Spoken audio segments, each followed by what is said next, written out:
Ban kami egajing pentrekam ya ke mesin ke bapenmi ya ke oksigen ne ke oxygen generation plan ke balamang kerpang da ke sorkar jeng keri Japan lambat ke United Nations Development Program UNDP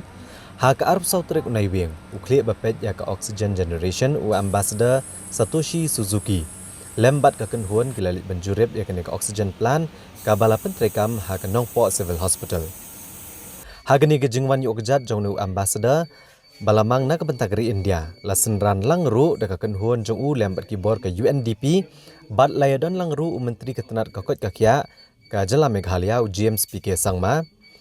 u DHSMI u Dr Amanwar u medical superintendent ke Nongpo Civil Hospital u Dr PN Khan bat kiwe-kiwe.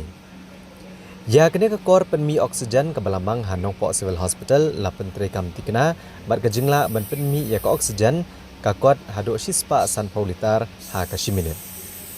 Ha bagrana kene ke program hadian ke jingjurep ya kene ke jaka penmi oksigen. U Santoshi Suzuki u lepen pau ke jingkemen ban saki ba ke jing pentre kam ya kene ke oksigen plan ke lok shisha ke berjanai. Bat ke bala penhun ha bala saki da lagi jonggi kemat. Ha ke ba ulai ke jingero ikibor jong ke Nong Po Civil Hospital Ibal Shimkia ban pentre kam hok ya kene ke oksigen plan kumbala angnut di bor jong ke Japan lembat ke UNDP ki balamang kerpang na gebenta kene ke jing temu. Na kaliang u James PK Sangma u menteri ketenat kokot kakya uloong ba kene ke kenhuan na Japan kalale ek ke bakerpang na gebenta Kanong Po Civil Hospital kamtam bakan long ke jingerap ban penmi oksigen ha kapor bawan len shop ka klam COVID-19. Uletho bagjala Meghalaya kalamat ikajing ke bakraw hagi snem ki belalet namar ka jinglan shop jong ne ka klam kam tam hagaban penbiang ya kilat jingerap kum ko oksigen bat kiwe ke blebu jing ya ketenat ka koi kakya bat de jingwan jong ne ka oksigen plan ka long sha ka jingerap ya ka Nong Po Civil Hospital bat ikibre ke badan kam oksigen kam tam habwan dan shop ka klam COVID-19. I'm really delighted to take a first look at the facility itself. It's been nicely installed and operating, and this is a partnership done by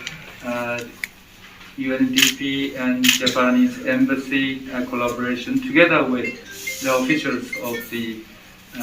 government of state of Meghalaya, and this is token of goodwill and friendship of the people of Japan to you amid a very difficult time and challenges during the course of the pandemic earlier this year. But I'm very delighted that this project has been successfully completed and it's working, helping people. So I hope that the big oxygen generation plant will help as many people in Meghalaya and in other areas as possible to overcome any diseases, and also this would enhance the capacity of this important hospital to deal with issues coming in the years to come.